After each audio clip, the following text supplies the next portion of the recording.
Hello hello hello Naresh ఎక్కడమ్మా? నమస్తే నమస్తే నరేష్ ఎక్కడ? ఏం పని తిమ్మంపేటలో ఏం పని చేస్తా ఉన్నావు? హలో నువ్వు పాపనే పాలానికి నీళ్ళు ఎట్లిస్తావు?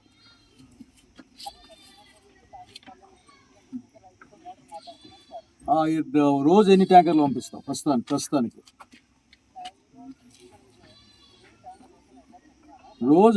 రోజుకి ఎన్ని వస్తాయి? రోజు 4 ట్యాంకర్లు వస్తున్నాయేమో. రోజు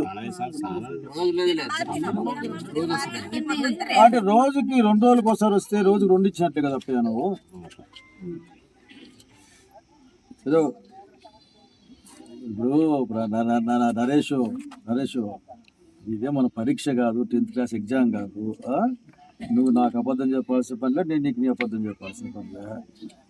అవసరమా? ఇప్పుడు ఏంటంటే రోజు వీళ్ళకు 5 ట్యాంకర్లు వస్తే ప్రస్తుతం తాత్కాలికంగా నడుస్తుంది. అట్లాగే నువ్వు పంచాయత్ సెక్రటరీగా నువ్వు ప్రపోజల్ పంపించినప్పుడు 5 కిలోమీటర్లో మన లైన్ వేసిన బోర్లు ఎండిపోయేట్లు ఉన్నాయి. మళ్ళీ ఏడైనా మరి ఎక్కడైనా బోరు పడే అవకాశం ఉందేమో చూస్తే ఆ బోర్కి కూడా మాట్లాడదాం. నేను ఎండితో మాట్లాడతాను.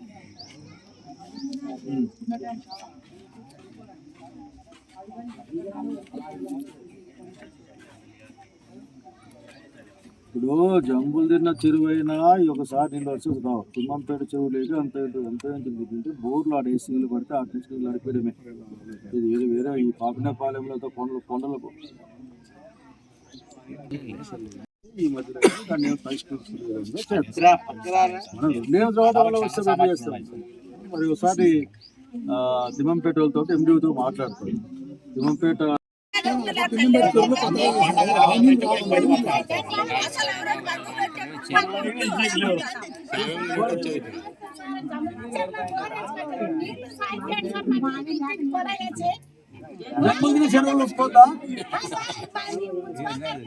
ఇప్పుడు కూడా నీళ్ళకి బాగా ఇబ్బంది పడేవాళ్ళు.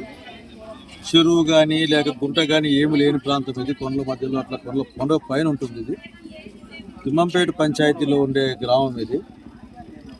ఏమన్నా దీనికి ఖచ్చితంగా నీళ్లు కావాలనుకున్నప్పుడు తిమ్మంపేట ప్రాంతంలో ఎక్కడైనా బోర్లు వేసి బోర్లు తీసుకొని పంపించాల్సిందే.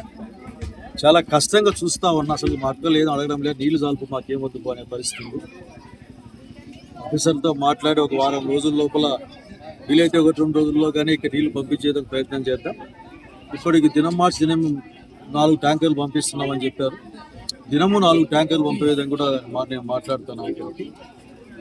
దీంట్లో నేను అందరినీ కోరుకున్నది ఏమంటే, ఈ రోజున పంచాయతీ సర్పంచ్ లేరు, గట్టిగా సర్పంచ్ చెప్దామంటే అధికారులకే చెప్పాలి. అధికారులతో మాట్లాడాను నేను ఒక వారం కాలంలో నీళ్ళు వస్తాయని నమ్ముతా ఉన్నా. నేను వెళ్ళి మాట్లాడతాను. భవిష్యత్తులో వైఎస్ఆర్సీపీ పార్టీ గెలుస్తుంది, ఎమ్మెల్యే అవుతాం, ఇంకా ఏమన్నా అవుతాం. ఖచ్చితంగా ఆ రోజున దీనికి ఒక రక్షిత నీటి పథకాన్ని ఖచ్చితంగా ఇస్తాను. అప్పట్లో ఇక్కడ ట్యాంక్ కడదాం అనుకున్నాం. గ్రామస్తులంతా స్థలం దగ్గర ఇబ్బంది పడ్డారు. ఇప్పుడు అనుభవం వచ్చింది కాబట్టి పైన కట్టించుకుంటారు. ఈసారి నేను ఎమ్మెల్యే అయితే 100% భాగాలు ట్యాంకులు కుళాయిలు ఇక్కడికి మీకు వస్తాయి. ఎమ్మెల్యే గారు వాళ్ళ పనులు వాళ్ళు చేస్తారు, చేయాలి వాళ్ళు ఈ పనులు. కానీ ఎట్లా భూగర్భ జలాలు తగ్గినాయంటారు మీరు? చంద్రబాబు నాయుడు గారు విపరీతంగా భూగర్భ జలాలు పెరిగిపోయినాయి, ఊరికే 30 అట్లాంటి నీళ్ళు వస్తున్నాయని చెప్తారు కదా. అట్లా కాదు. ఈ రోజున నేను అందరినీ అధికారులు కానీ ప్రజాప్రతినిధులు కోరుకున్నది ఒకటే, ఏసీ రూముల్లో కూర్చొని రివ్యూలు చేస్తే లాభం లేదు. జనంలోకి వచ్చి కూర్చుంటే కష్టాలు బాధలు అన్నీ అర్థమవుతాయి. నిజంగానే మీకు అందరికి గుర్తుకుంటే గాలి దిన్నకు ప్రత్యేక వాటర్ స్కీమ్ కూడా ఒకటి మనం పెట్టాం. దాదాపు 40 కోట్లతో పెట్టాం. 40 కోట్లతో పెడితే ఆ రోజున పెనకచెర్ల డ్యామ్ దగ్గర బోర్లు కూడా వేశారు, పెద్ద బోర్లు కూడా వేశారు. సరే, ఎందుకో వచ్చిన గవర్నమెంట్ తర్వాత అప్పుడు వచ్చిన గవర్నమెంట్ అది చేయలేకపోయింది. ఏది ఏమైనా అది ఒక శాశ్వత పరిష్కారం. గాలి దిన్న డ్యామ్ నుంచి మన గ్రామాలకి వెళ్ళడం శాశ్వత పరిష్కారం.